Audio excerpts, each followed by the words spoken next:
I'm sure you can point pretty easily to turnovers in a game like this. Did you see a consistent reason why they were happening throughout the game? Yeah, I mean, we knew ahead of time that they were going to shock or blitz at times. No, I'm not sure why we were so surprised by that. Then a number of them were playing in tight spaces, and a number of them were just, dribbling off the ball for a foot and dribbling the ball out of bounds, passing to Malik with Beasley so he can make a three. They capitalized every time we made a mistake.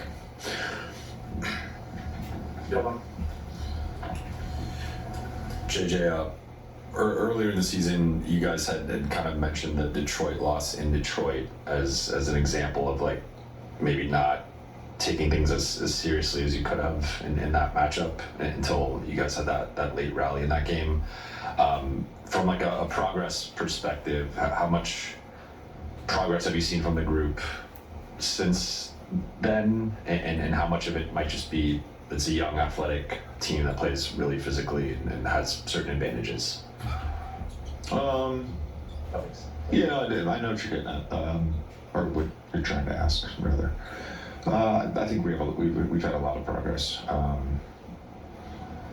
Anything outside of the turnovers, we played a really good offensive basketball game, and I don't know. We'll get the report later tonight. I don't know in terms of what our half-court defense looked like tonight in terms of points per possession. I don't know what their sort of expected shot value was on all those mid-range shots they took.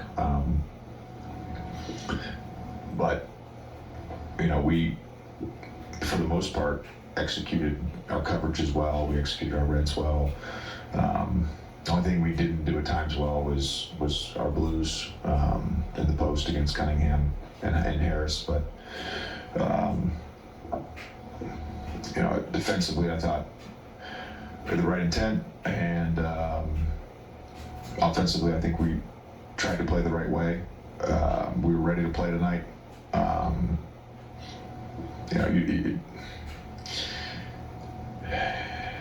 It's very hard to win in this league if you have, you give the other team 15 more scoring opportunities than you did. It's hard to win. JJ, kind of along those lines with what Jovan asked, Detroit isn't the first kind of team that fits this sort of size, athleticism, strength sort of profile. Do you feel that forced you guys into some of those mistakes that led to that disparity? And then our guys don't want to give the ball away. I know that. And how do you counteract it? Because you will see other teams that play this way. There's teams you haven't played yet this season that do it a lot. How can you guys match physicality and strength and stuff like that if that isn't necessarily inherently? We've done it before. You point to the first Minnesota game. We did it. Didn't do it the next time we played Minnesota both times, but we've done it before. Dave? LeBron obviously got a good look at the buzzer. Just kind of run us through what the options were for that play. Down three rather. In that situation, gotta get a catch and shoot three. So that was the option. We executed it well. I'm not sure of the angle with AR. He was getting a lot of pressure on the ball, so LeBron kind of came out a little further than I would have expected. But again, I got to rewatch it from my angle. It could have been just the path, the only chance for him to get the basketball with where AR was. Next game on Spectrum